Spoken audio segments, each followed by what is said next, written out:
Hello बच्चों, let's understand a case study of pedigree analysis. और नए नए केस स्टडी को हम पेडिग्री के थ्रू समझने की कोशिश करेंगे, जिससे आपका पेडिग्री जो टॉपिक है वो एकदम क्लियर हो जाएगा।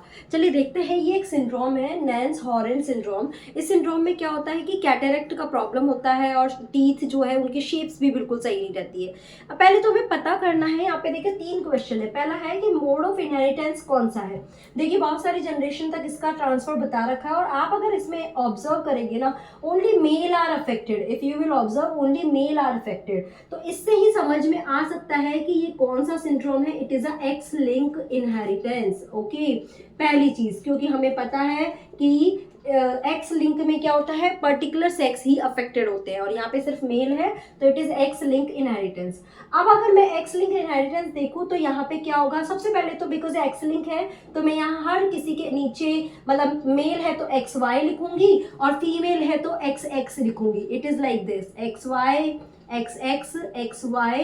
तो मैं यहाँ पे अभी सीधा ले रही हूँ, जो अफेक्टेड है ना उनकी बात कर रही हूँ, एक्स वाई। ओके, जो भी अफेक्टेड होंगे एक्स वाई, वो सब क्या होंगे, मैं वहां पे डॉट लगा दूंगी, यानी कि इसके एक्स क्रोमोसोम, क्योंकि एक्स लिंक है, यानी इसके एक्स क्रोमोसोम पे ये वाला ट्रेट प्रेजेंट है। ठीक है, ओके। अब यहाँ एक्स वाई यहाँ पर देखिए अफेक्टेड नहीं है, तो यहाँ मैं नहीं लगाऊंगी। ये एक्स एक्स हो गया, and this one X Y. ठीक है, चलिए ये तो मैंने कुछ लिख लिया। यहाँ पे इनका एक्स एक्स हो गया फीमेल का, और एक्स वाई मेल का हो गया। अब हम इसका ट्रांसफर देख लेते हैं, थोड़ा सा समझते हैं कि कैसे ट्रांसफर हुआ है। देखिए मेल या फीमेल जो पेरेंट्स थे उसमें कहीं तो था वो ट्रेट, तभी तो वो उसके मेल में ट्रांसफर हुआ है। और यहाँ पे कौन सा पैटर्न होता है, क्रिस क्रॉस पैटर्न होता है। यानी कि फीमेल क्या थी, यहाँ पे एक कैरियर थी, और जब फीमेल से किस में जाएगा, मदर से किस में जाएगा, सन में जाएगा, तो ये मेल को ट्रांसफर हो गया। फीमेल अगेन यहाँ पे एकदम नॉर्मल है। ठीक है, अब इनका क्रॉस देखेंगे तो क्या होगा, ये एक एक्स डॉट एक्स के साथ जाएगा, तो ये फीमेल भी क्या हो गई, कैरियर हो गई। समझ आया ना। और बाकी अगर एक्स डॉट किसके साथ जा रहा है, एक्स वाई के साथ जा रहा है, तो देखिए नॉर्मल मेल बनेगा। यहाँ पे जितने भी मेल होंगे वो हमेशा नॉर्मल ही होंगे, क्योंकि फीमेल है ना, वो कैरियर है, अफेक्टेड नहीं है। ठीक है, नॉर्मल मेल हो गए, राइट ये। बट इसकी जो डॉटर हो गई ना, क्योंकि फादर से किसको ट्रांसफर होता है, डॉटर को ट्रांसफर होता है, तो फादर से डॉटर को आ गया, फादर कैरियर बन गई। अब इनके क्रॉस को देखो, ये एक्स डॉट है, एक एक्स के साथ बनेगा, तो इसमें जो भी डॉटर होगी वो कैरियर होगी।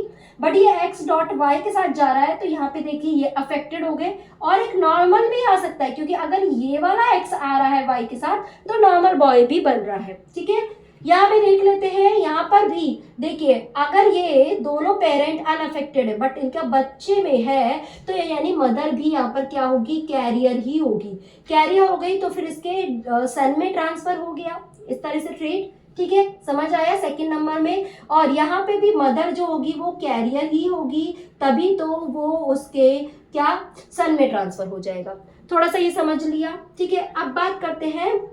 यहाँ पर एक कपल है 7 और कपल 8। अब देखिए कपल 7 और 8 कौन सा वाला, थर्ड जनरेशन का। तो थर्ड जनरेशन में कपल 7 और कपल 8, ये दो कपल का बात कर रहे हैं। इसका अगर इनके अलावा एक और चाइल्ड भी आता है, तो उसमें इस सिंड्रोम के होने की प्रोबेबिलिटी क्या होगी। मान के चलते हैं इसके अंदर एक और चाइल्ड आता है, चाहे वो मेल आए चाहे फीमेल, वो मेल फीमेल की बात नहीं कर रहा है, उसमें कितनी प्रोबेबिलिटी होगी। तो अगर मैं यहाँ पे क्रॉस करूं, देखो ये वाला मदर का, ये हो गया फादर का। चलिए, तो इसका अगर हम पुनेट बनाए तो क्या बनाएंगे, it we will put like this.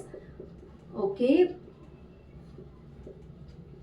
Yes. तो क्या है, वो कह रहा है अफेक्टेड है ना, अफेक्टेड होना चाहिए। ये देखिए ये तो कैरियर हो गई, तो अफेक्टेड तो इसमें से एक ही है जो अफेक्टेड है, यानी इसकी प्रोबेबिलिटी क्या होगी, 1/4। क्या प्रोबेबिलिटी हो गई, 1/4। समझ आया।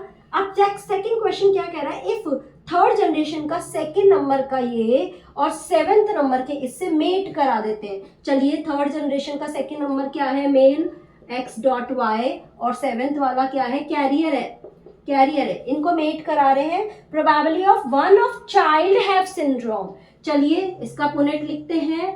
तो अगर हम इसका जब पुनेट लिखेंगे ना, तो इसमें क्या आएगा, एक तो कैरियर फीमेल बन जाएगी, नॉर्मल मेल बन जाएगा, फिर एक फीमेल अफेक्टेड हो गई और नॉर्मल भी अफेक्टेड हो गया, यानी कि एक मेल और एक फीमेल दोनों अफेक्टेड है। वो कह रहा है सिर्फ चाइल्ड, उसने मेल फीमेल मेंशन नहीं किया, यानी कि 2/4 और वी कैन से 1/2 इसकी प्रोबेबिलिटी होगी जिसमें ये सिंड्रोम आएगा। कुछ समझ में आ रहा है? ऐसे कॉम्प्लिकेटेड क्वेश्चंस भी आ सकते हैं, और जितना कॉम्प्लिकेटेड सॉल्व करोगे ना उतने आपके कॉन्सेप्ट्स और ज़्यादा क्लियर होंगे। ठीक है, नेक्स्ट क्वेश्चन लेके आती हूँ पेडिग्री का, इससे और भी अच्छा कॉन्सेप्ट आपका क्लियर होगा। सो बाय बाय, टेक केयर।